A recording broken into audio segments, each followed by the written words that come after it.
दोस्तों, एक बहुत ही मज़ेदार सूचना मिली है मुझे। काफ़ी अच्छी खबर और काफ़ी एक तरह का ट्रेंड दिखा रहा है ये,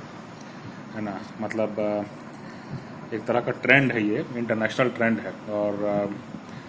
जो खबर पहले है वो बता देता हूँ मैं आपको। खबर जो है वो ये है कि बांग्लादेश सरकार ने ये घोषणा की है कि उनका जो एक एप्लीकेशन होगा, एंड्रॉयड एप्लीकेशन जोगा जोग, ये जो है फेसबुक का ऑल्टरनेटिव होगा। और दूसरा एक ऐप है एलापॉन, और इसको जो है वो व्हाट्सएप का विकल्प बता रहे हैं। और तो अब सवाल उठता है कि बांग्लादेश की आबादी तो अच्छी है, लेकिन माने आबादी वहाँ काफ़ी है, लेकिन फिर भी बांग्लादेश को ये आवश्यकता पड़ी कि ये सरकार को ये आवश्यकता महसूस हुई और सरकारी स्तर पर इसको घोषणा किया गया। ये दिखाता है कि कहीं ना कहीं जो नैरेटिव है और जिस पैमाने पर जो है देश की जो बारीक पॉलिटिकल, कल्चरल, सोशल, रिलीजियस जो मतलब जो माइन्यूट डिटेल्स हैं, जो बारीकियां हैं, वो जिस तरह से बाहर जा रही हैं, और जिस तरह से बाहर वालों का जो उस देश में इंटरेस्टेड होंगे वो उनका उनका दखल हो जाता है। इससे जो है बहुत सारे देश जो हैं इसको एक खतरा मान रहे हैं। और कई देश जो हैं, जैसे चीन और रूस की तो हम बात कर ही रहे हैं, लेकिन मुझे लगता है कि बाकी भी कई देशों ने जो है उन्होंने सीधे नहीं तो प्रत्यक्ष नहीं तो परोक्ष रूप से जो है इस पर एक मतलब एक कदम उठाया है। चाहे वो जो है वो इन बिग टेक कंपनीज़ पर फाइन लगा रहे हों, चाहे वो इन बिग टेक कंपनीज़ पर जो है वो किसी तरह का जो है मॉनिटरिंग पर करते हों, या अपने पार्लियामेंट के सामने उनको बुलाते रहते हों बार बार स्क्रूटनी के लिए। तो कहीं ना कहीं एक एक एक एक नया ट्रेंड ये बन रहा है इंटरनेशनल। और हर कोई जो है वो ये जो एक ग्लोबलाइजेशन का जो कॉन्सेप्ट चला था कि पूरी दुनिया ग्लोबल विलेज है, और उसके चलते जो है जिस तरह का जो जो एक मतलब हर देश और हर समाज और हर सरकार के खिलाफ काम करने वाले लोग जो हैं वो आपस में इकट्ठे हो गए इस तरह से, ये कहीं ना कहीं एक कॉमन फीचर उभर के आया है। और सभी देश जो हैं सभी समाज जो हैं, कोई ज़्यादा कोई कम, इससे खतरा महसूस कर रहे हैं। और कहीं ना कहीं जो है इस पर किसी तरह से जो है वो अंकुश लगाने के लिए वो आज कोशिश कर रहा है। और बांग्लादेश की ये खबर जो है बहुत बड़ी खबर है, क्योंकि बांग्लादेश जो है आज के दिन में मान लीजिए कि अगर वो चाहता तो जो है अमेरिका के इन ऐप्स के बदले जो है वो चाइनीज़ ऐप्स को इस्तेमाल कर सकता था, चाइनीज़ ऐप्स को जो है वो अपने यहाँ मौका दे सकता था। लेकिन उसने अपने यहाँ पर जो है जैसा भी थोड़ा बहुत चलता फिरता जो भी है, उसको लगा कि अपने यहाँ करने के पीछे उनका कारण एक ही हो सकता है। वो कमर्शियल से ज़्यादा ये है कि उनके देश की राजनीति जो है वो, या उनके देश की जो सामाजिक और सांस्कृतिक और जो जो कई सारे पहलू हैं जिसके बारे में वो चाहते होंगे कि ये चीज़ें बाहर ना जाएं, या उतने बड़े पैमाने पर बाहर ना जाएं, तो उसको वही एक मूल कारण कहीं ना कहीं समझ में आता है। इसके अलावा जो है एक तरह का जो है जो एक सोशल मीडिया के माध्यम से जो बाउंड्रीज़ ख़त्म हो रही थी, और जो बिना वीज़ा के भी जो है आप दूसरे देशों के बारे में जो है वहाँ पहुँच करके और आप जो है वहाँ की सारी जानकारियाँ जुटा सकते थे, वो कहीं ना कहीं अब उस पर जो है एक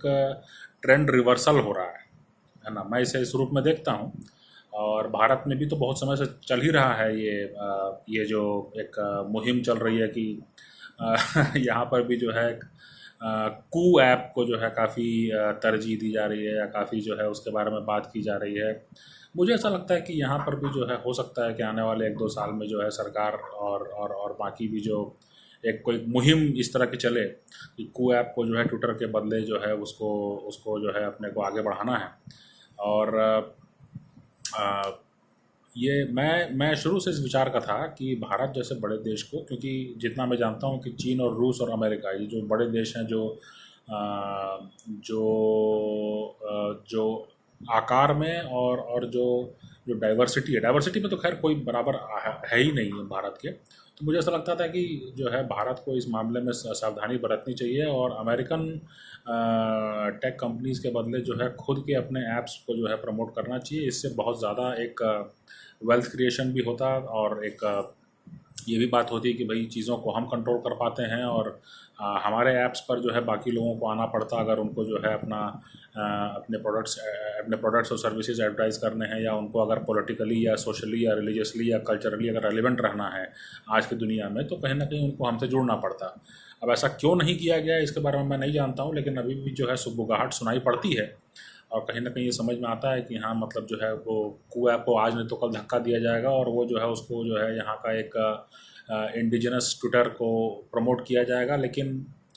मुझे लगता है कि ये जो है चूँकि यूज़र बेस पर निर्भर करता है और यूज़र इंटरेक्शन पर निर्भर करता है, तो मुझे ऐसा लगता है कि इस पर जो है जल्दी से जल्दी काम शुरू करके और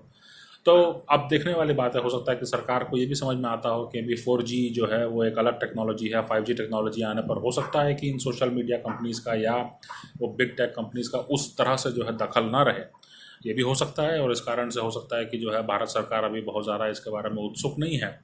तो अब सुनने में आ रहा है कि जो है मतलब आपका 5G के बारे में सरकार बहुत गंभीर है और देसी 5G टेक्नोलॉजी को जो है बहुत ज़्यादा तरजीह मिल रही है, तो ये अच्छी बात है।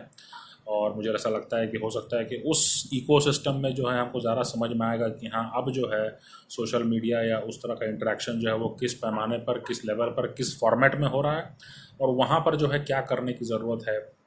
मेरे ख्याल से कहीं ना कहीं वो एक ज़्यादा एक मुफीद होगा। तो मुझे ऐसा लगता है कि जो एक कारण है वो यही है कि जो कंपनियां हैं, जो भारत की कंपनियां हैं या जो और भी टेक्नोलॉजी कंपनीज़ हैं, जो एडवाइज़र्स होंगे, उन्होंने ये कहा होगा कि भाई 5G आपको इंट्रोड्यूस करना ही है। It's very near and it's close to being implemented and so it's better to wait and not take drastic measures just for the sake of you know taking it for a couple of months, because ultimately those steps are going to be जो है बहुत ज़्यादा असुविधाजनक भी होगा, क्योंकि बहुत सारे लोग जो हैं वो तो सालों से जुड़े हुए हैं ट्विटर से, फेसबुक से, उनसे। तो खैर ये एक खबर है जो मुझे लगा कि शायद आपको ज़रूर जानना चाहिए। आप भी इसके बारे में रिसर्च करें और अपना फीडबैक ज़रूर दें। धन्यवाद।